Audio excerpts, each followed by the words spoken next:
What's going on, family? Scrapbook Boxing Museum of the Forgotten Fisticuffs Series. Let's continue to examine 100 years of World Championship fights. September 19th, 1932. Panama Al Brown knocks out Emil Spider Plander. 1 round, Toronto, Canada, to retain the Bantamweight Championship belt. September 26, 1932. Max Schmeling stops Mickey Walker. 8 rounds, Long Island. Mickey Walker was a welterweight and middleweight champion. Max Schmeling was a devastating right-hand puncher. He would become a heavyweight champion in 1930. But Mickey Walker won 15 rounds with Jack Sharkey. And it won a draw. Jack Sharkey would become a heavyweight champion of the world shortly later. So Mickey Walker, the toy bulldog, was a very good fighter and was no shame to lose to a heavyweight when you were originally a welterweight. September 26th, Max Baer knocks out Tuffy Griffith. 7 rounds in Chicago. October 7th, Jimmy McLarnin ends the career comeback of the ghetto wizard, Benny Leonard, one of the greatest lightweight champions of all time. 6 rounds. Benny Leonard was an undefeated lightweight champion, retired in 1925. But in 1929, the stock market would crash and Benny Leonard's earnings would go with it. And after 19 fights as a comeback, he would meet Jimmy McLarnin, the babyface assassin, in 1932. He'd be stopped in 6 rounds, but he put up a good account of himself, and I spoke with Jimmy McLarnin about that fight. And he told me that Benny Leonard was one of the most hardest punchers and devastating knockout artists he has ever faced. And I said, what about Ray Miller from Chicago? He said, I understand that. He said, but Benny Leonard was a sharpshooter. He was witty, he set traps, and he was very dangerous. And I had to go in there and try and finish him. Even if I got knocked out myself, I couldn't stay in the ring with Benny Leonard too long. Couldn't control him. He was too dangerous. And he was too talented and too witty. So let's take a look at that fight between Benny Leonard and Jimmy McLarnin. Knockout picks up the action in round 1 of this extremely rare film of the legendary Benny Leonard. The aging Leonard in the striped trunks has had 21 years in the fight game and is having his troubles with the up-and-coming McLarnin. In round 3, McLarnin is still pressing unawed by the reputation of the man who has never lost a fight in the lightweight division. McLarnin lands a right-left combination that floors Leonard. The crowd is stunned as they watch Leonard on his knees, desperately trying to clear his head. Referee Arthur Donovan wipes his gloves as McLarnin rushes in again. McLarnin misses with 4 haymaker punches as Leonard ducks away. Leonard gives him a hard right on overeager McLarnin, but young Jimmy stays on the attack, keeping the pressure on Benny. Leonard had retired as undefeated lightweight champion 8 years before this fight, but came out of retirement when he lost all of his considerable ring earnings in the stock market crash of 1929. In round 6, McLarnin is still pressing the fight. If he defeats Leonard, he's sure of an early shot at the welterweight title. Oh, beautiful body punch by Jimmy McLarnin. Good jab. Oh, beautiful stab to the body. Oh, beautiful overhand right.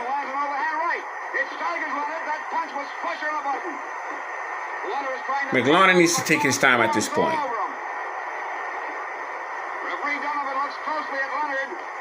Oh, Leonard's just about out. Referee steps in. Benny Leonard is stopped in the 6th round. Jimmy McLarnin will become the welterweight champion of the world after defeating young Corbett III. Beautiful shot.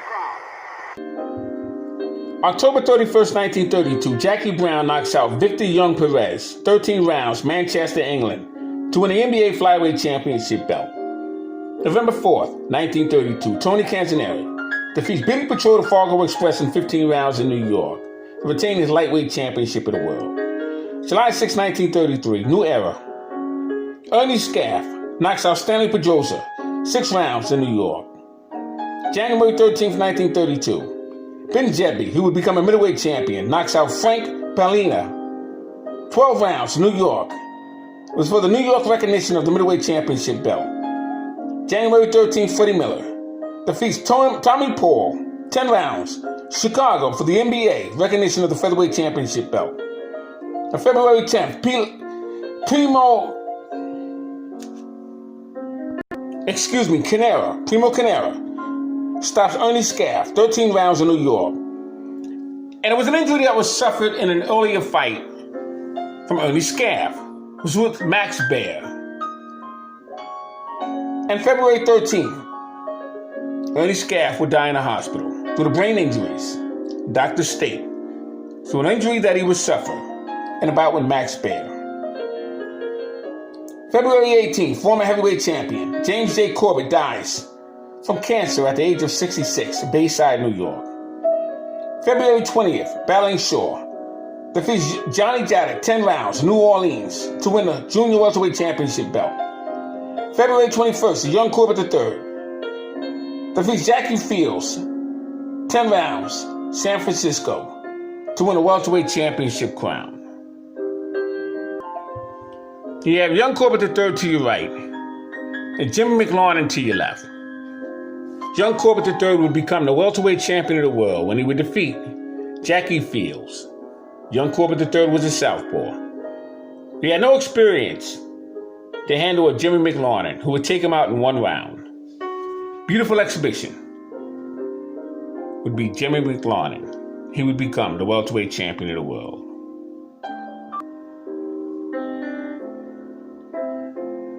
Jimmy McLarnin is to your right. Young Corbett III is to your left. He would win 129 fights, 10 losses, 16 draws, 37 knockouts, fought from 1919 to 1940. Won a title in 1933 from Jackie Fields, and he lost it in 1933 to Jimmy McLarnin.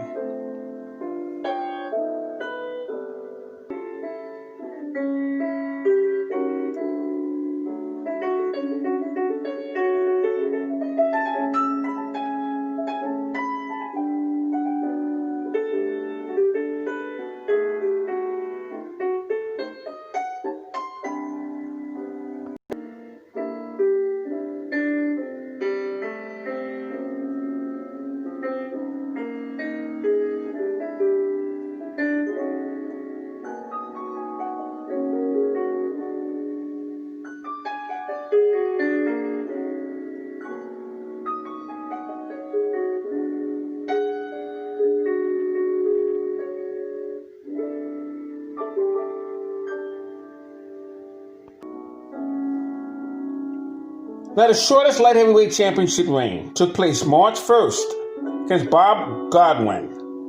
He defeats Joe Knight, 10 rounds, West Palm Beach, Florida, to win a vacant NBA light heavyweight championship belt. But on March 24th, 1932, Maxie Rosenblum knocks out Bob Godwin 4 rounds in New York. Amazing. Imagine being a 3-week champion, holding the NBA Light Heavyweight Championship belt. Incredible. May 1st, 1933. We have Kid Chocolate defeats Johnny Farr, 10 rounds, Philadelphia. Remains the junior lightweight champion. May 21st, Tony Canzoneri defeats Baer Shaw, 10 rounds, New Orleans, to regain his junior welterweight championship belt. May 29th, Jimmy McLarnin knocks out young Corbett III, 1 round, Los Angeles, to win the welterweight championship belt. June 8th, Max Baer puts on a wonderful performance over Max Schmeling, and he would get rid of him. 10 rounds, New York. Let's take a look at Max Baer, Max Schmeling.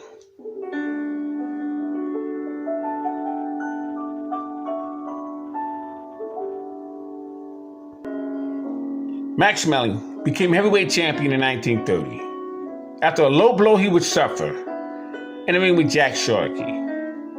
Max Baer would become heavyweight champion when he would knock out Primo Carnera in 11 rounds after suffering knockdowns 11 times.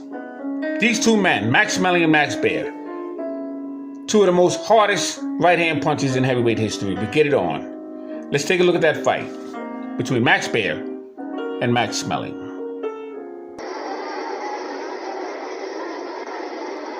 Max Baer is to your left and Max Schmeling's to your right with the white stripes. This is a heavyweight bout, not a championship match. And these two men will go at it. They were both heavyweight champions at one time in their career.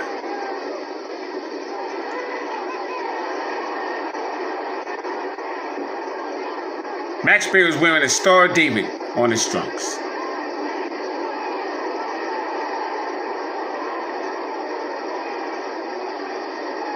Two of the most hardest right-hand punches in the game.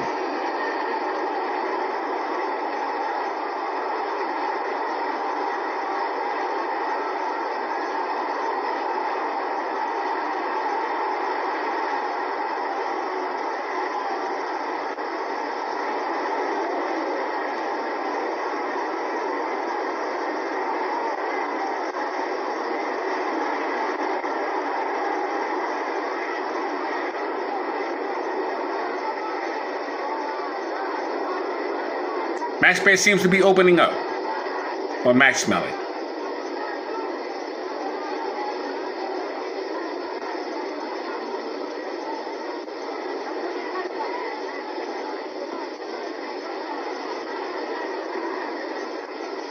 Oh my God. Beautiful overhand right. Max Schmeling is hurt.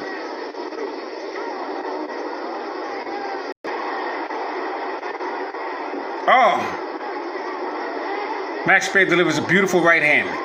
He opens up on Max Schmeling. Max Schmeling is against the ropes. He gets hit with a backhand.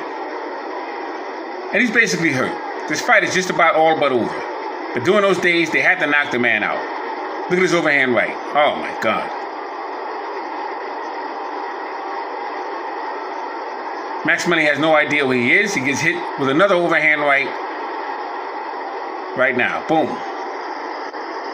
Now, if you take a look at something with Max Schmeling, he did the same thing he did in a Joe Louis 1938 fight. He turns his back to his man against the ropes when he's hurt. Oh, met with a fury of punches. Oh my God. Look at him turn his back. He gets hit with an overhand right in the back of the head. Fight's over. June 12th. 1933. Jackie Brown defeats Valentine Angelman 15 rounds in London to retain claim to the flyweight championship belt. June 23rd. Barney Ross defeats Tony Canzoneri 10 rounds in Chicago to win a lightweight championship and the junior welterweight championship belt.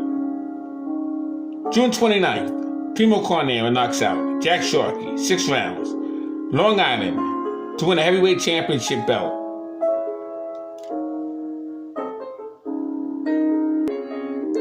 Now, Primo Carnera would knock out Jack Sharkey in the 6th round, and he would become the heavyweight champion of the world.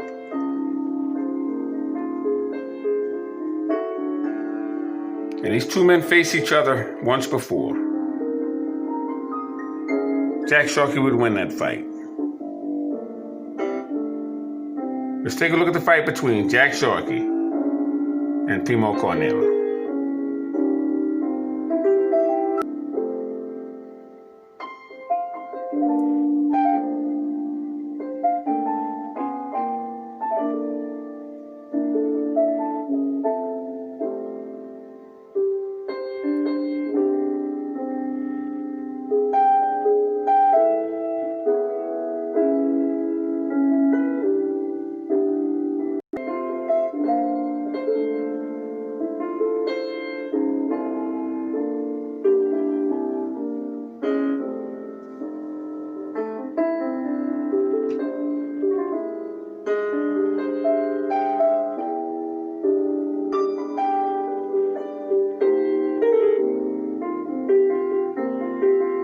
Heavyweight champion Jack Sharkey takes on the Italian giant Primo Carnera. Carnera is wearing the initial trunks. In round 1 through 5, neither fighter got into serious trouble. Here in round 6, it's still very close. This is Sharkey's first fight since winning the World Heavyweight Championship from Max Schmeling 1 year ago.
right hand thrown by Jack Sharkey. Oh, what an uppercut. Champion Jack Sharkey to the canvas. The referee sends Canara to a neutral corner and picks up the count. Sharkey never saw the punch. Fight's over.